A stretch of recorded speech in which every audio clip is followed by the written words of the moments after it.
what's up there though. We caught about 70 of these and then got a couple threes and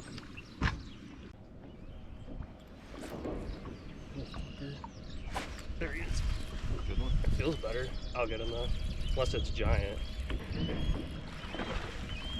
Not like that first one I had.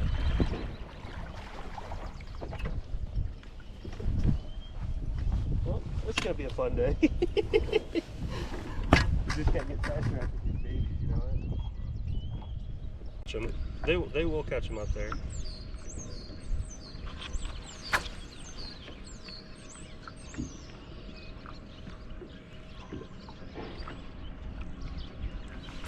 There's no.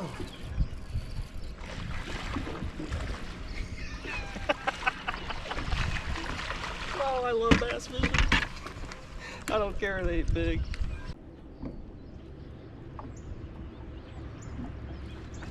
No shit. Told you. That's a good one too. That's a good one.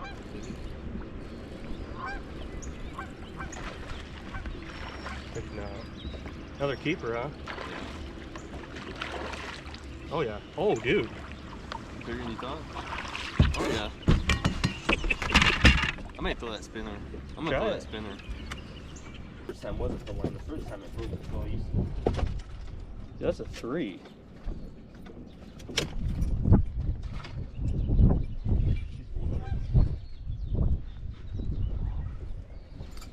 Oh yeah, buddy. That's a good one to have right off the rip. A little bit. Good one?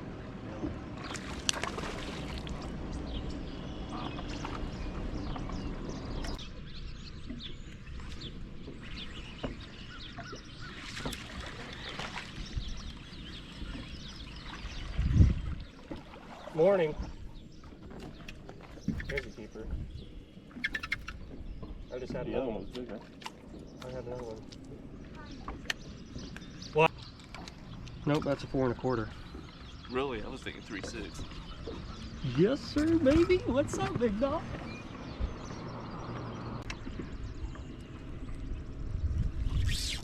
That? Dude. Just let it set up there. Yeah. He was swimming off with it again.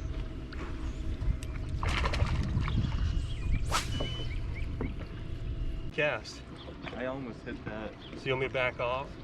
It's up to you.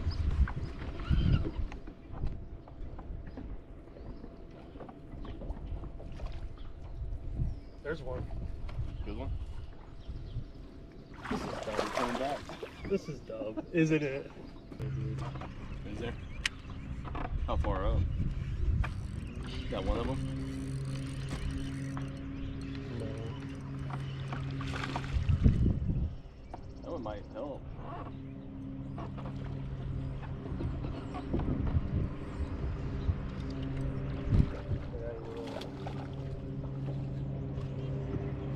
I know one of these springs. See that? It's not? Sure? Oh, that might. No.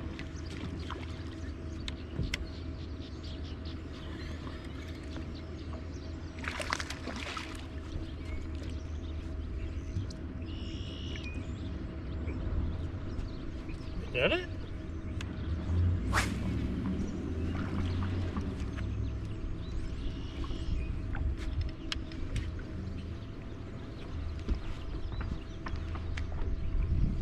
Dude, that's right where I fucking had that one. Right on that dock.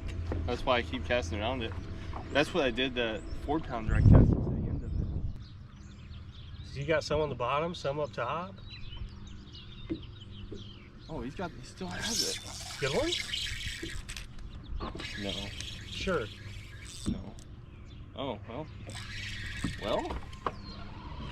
No. No. Man, dude, when are the big ones gonna go up there, bro? It's not bad, but...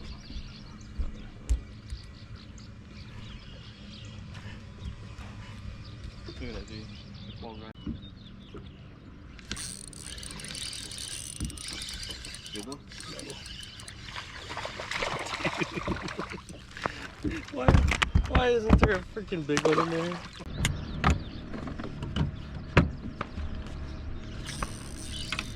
Big one? No.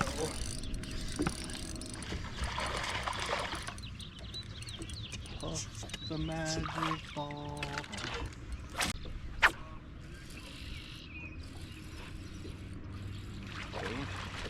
It looked bigger, didn't it? Yeah.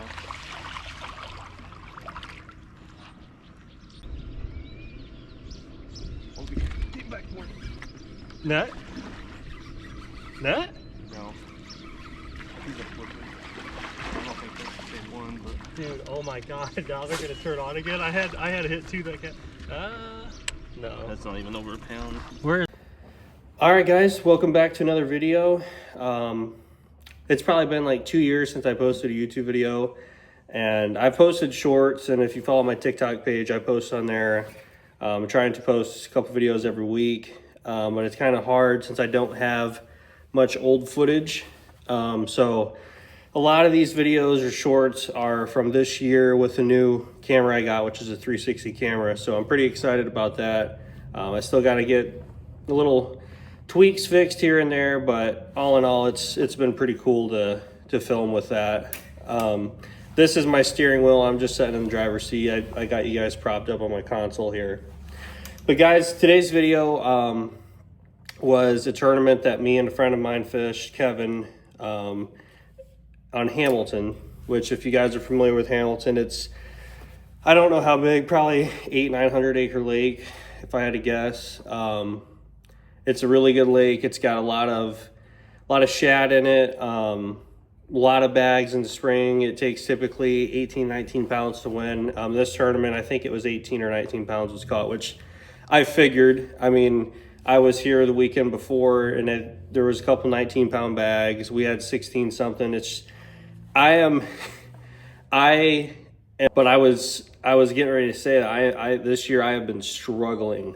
And a lot of it has to do with the fish aren't where I think they should be right now. Hamilton in particular, I've had a lot of success there shaking a minnow. So the first event we did there this year, I kind of stuck to it too much, and it just wasn't working, and I was trying to force it to work. That was a big problem on my end. Now granted, the fish are out there to win every tournament you enter on that lake. It's just if they want to cooperate or not, and the water's been dirty all spring, so it's just not been a recipe for success with shaking the minnow. So I've had to go back to the old school way, because us young guys can't catch them without live scope. But where I typically catch fish in the spring, I have not caught a single bass on Hamilton that has been in an area that I would typically fish, or is textbook, I should say. The spot that we've been fishing is literally just a hard spot that's probably, I don't know, maybe 20 foot wide, 40, 50 foot long. It's just one section with some grass beside of it or around it. And there's a clean spot and it's hard. And these fish are just loaded in there. We missed a lot of fish this morning. Now granted, I don't know how big they were. Any of them could have been 4+ pounds, no idea. But we had a lot of fun. We ran around the lake, tried probably 5 or 6 spots. I didn't record none of that. I basically just recorded the fish catches. But we hit main lake points, leading into bays. I mean, we did everything that you would do in the spring. And the fish are, in my opinion, the fish are behind from where they should be. I mean, there are a lot of fish that are getting ready to spawn, but majority of the fish, I think, are a little bit kind of behind, at least from what I've seen, and where I was catching them and where I've seen them with scope and whatever. But guys, basically, I was just going to give you a breakdown on, this was the rod that I did most of the damage. I caught some on a Tightliner's puffball jig, which you guys have seen that before. I just was going to do my chatterbait setup for this year. Granted, typically I like a stiffer rod for chatterbaits, and this is more moderate. and I've had a little bit more success with hookup ratio, but how I've been fishing this chatterbait this year has not been normal, as you can tell in the video. I don't really need to explain what we've been doing, but it's just weird how we're catching them with this. But this is the Tight Liners chatterbait. This color, I'm not really sure the name of it, but it's got, you can probably see it, it's got some purplish, bluish tint. You really cannot see on there. There you go. You can kind of see. Then I just got a freeloader, Rapala freeloader on the back.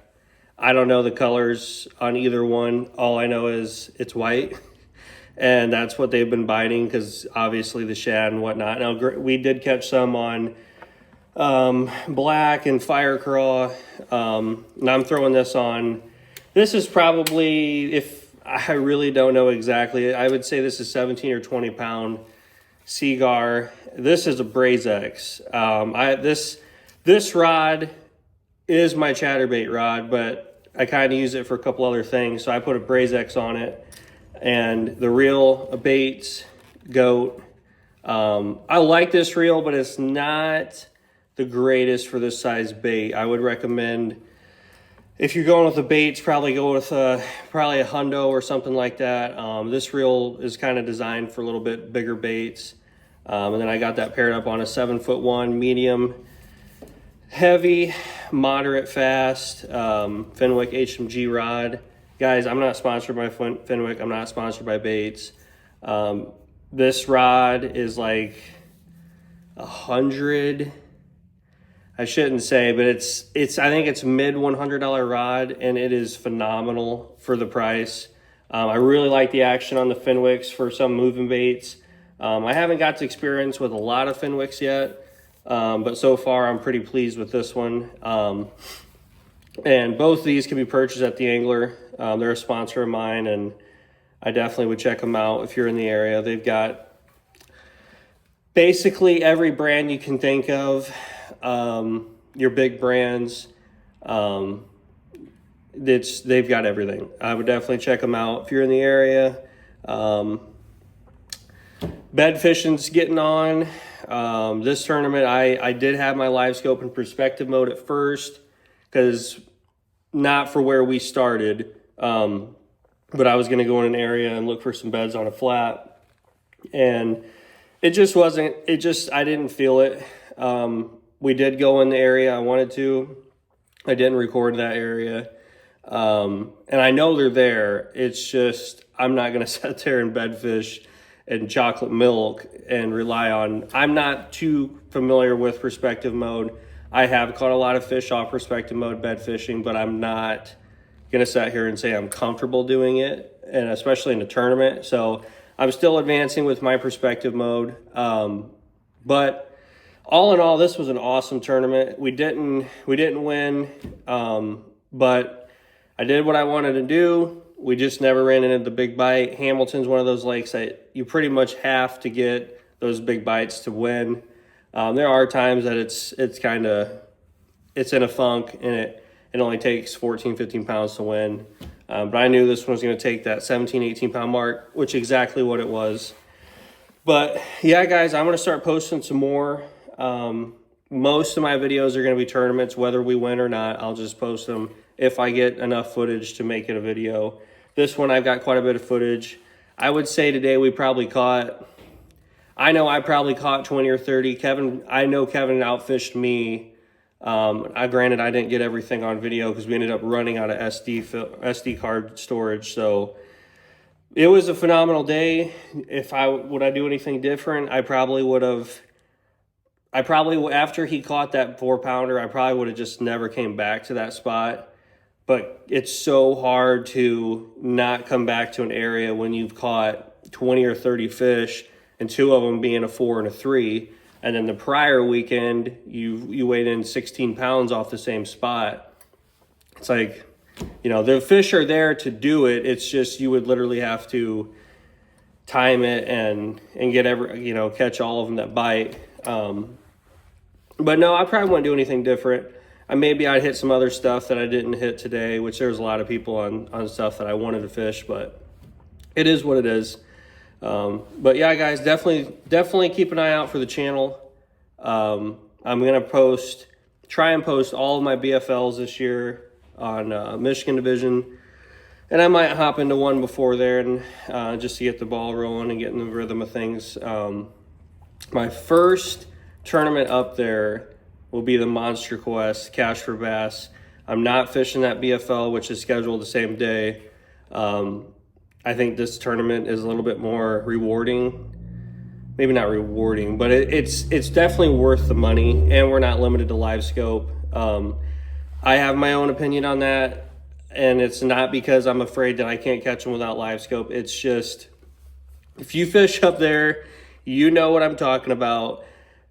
Guys, they have been beat to pieces the last 2 or 3 years with live scope, and now we're limiting ourselves. It's already hard to catch them sometimes with live scope. When you get up in August, the fish start getting all this pressure, and it's like, why would you want to limit yourself on fish that's already hard to catch at some points with the equipment? So no big deal. We'll just have to make some adjustments this year and hopefully pull off another win. If you guys didn't know, I did manage a win last year in the Michigan Division. It was my first time fishing the division. It was in August. I planned on fishing the events prior to that, but my son Maverick was born in June, and the first event I think was in June, and then they had one in July, 2 or 3 in July, something like that, and I got to fish the last regular event and then the super, and I made a top 10 in the super as well. So this year we're planning on, trying to get another win and making some more top 10s. So keep an eye out for those videos. They'll be somewhere in July. Will probably be my first one, but I'll have multiple more videos before then. So thank you guys for watching. Leave a comment if you have any questions on anything. I'll be glad to answer whatever. But yeah, thanks for watching, guys. We'll see you.